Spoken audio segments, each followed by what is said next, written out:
Hi friends, I hope you are doing well. Today we will talk about how to fix or how to solve the problem of installation failed on the application of Duolingo. You will go to settings. Here we click on apps, default apps, app settings. Then you will search about Duolingo app. In this page of app info, you will click on first stop and you will click OK.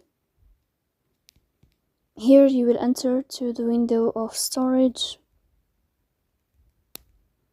Then you will click on clear cache. Here you will go to Play Store. You will search about Duolingo app, and if you find update, you will update your app. So please don't forget to support us by liking.